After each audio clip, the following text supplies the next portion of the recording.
This is 3-1 Magic, 8-6 on guard, go ahead. Roger, roger, out of the aircraft, down. Oh, damn.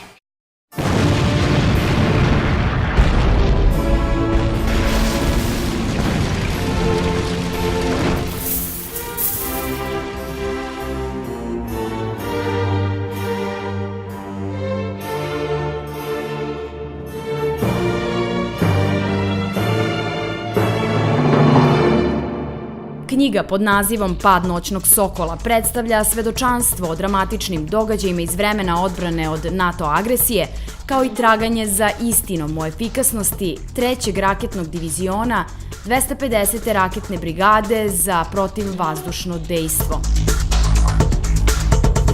U ovoj knjizi nalaze se dokazi o patriotizmu i stručnosti jedinice koja je jedina u našoj vojsci oborila 2, a pogodila još više letelica Alijanse. Upravo tog 27. marta 1999. godine, kada je oboren taj avion F-117, pokazala se maksimalna obučenost, spretnost i uvežbanost, hrabrost, odlučnost i znanje svakog od pripadnika borbene posluge. Ekipa je funkcionisala kao tim i postigla jedan timski uspeh. Potpisani autor ovog dela, pukovnik Slaviša Golubović, okupio je svoje kolege saborce, odnosno sve pripadnike borbenih posluga iz 3. raketnog diviziona, koji su u knjizi svedočili o događajima za vreme bombardovanja Savezne Republike Jugoslavije 1999. godine. Najviše me podstaklo to što je to važan istorijski događaj i što ga u police vojne istorije Srbije treba ostaviti onako kako se on zaista desio. Jedan od motiva zašto sam napisao ovu knjigu je upravo različito pisanje o ovom događaju od strane različitih učesnika. Dakle, i novinari, novinski tekstovi i televizijske emisije su pokušali da naprave senzaciju od ovog događaja, opisujući ga na način kako se on između ostalog i nije desio. Ovo je bila prilika da živi učesnici događaja govore o tom događaju i oni su to opisali baš onako kako se to desilo, a ne onako kako bi to dobro zvučalo da se desilo.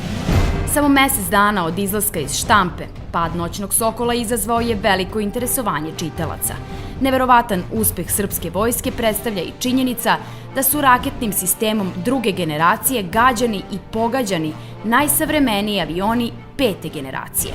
To je veliki događaj za nas i ja sa ponosom ističem da je raketni divizion ratovao svih 78 dana, da je samo nekoliko trenutaka bio van borbene upotrebe zbog neispravnosti, a da je iz rata izašao bogat za 2 ili 3 oborena aviona, siromašniji za 13 raketa koje smo lansirali, nismo imali gubitaka u ljudstvu i tehnici, prešli smo oko 100.000 kilometara, nismo imali ozbiljnije oštećenja vozila, gađani smo 21 put protiv radarskim raketama i svaki put smo izbegli, odnosno nadmudrili smo ih.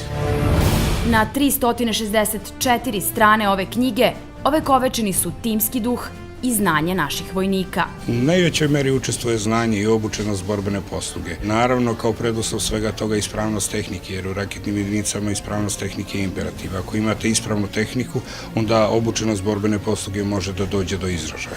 Da biste bili vojnik dostojan herojstva, morate biti spremni na žrtvu, morate imati ideale i vrline. Mi smo profesionalni vojnici i radimo svoj zadatak onako kako je to propisano. Dobro smo bili uvežbani, obučeni, uradili smo ono što je naš patriotski zadatak, naša obaveza i nema nikakve dileme da bi to uradili sledeći put.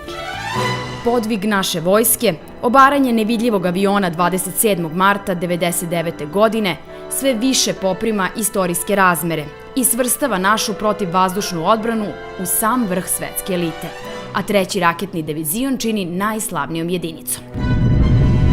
Možemo biti samo ponosni.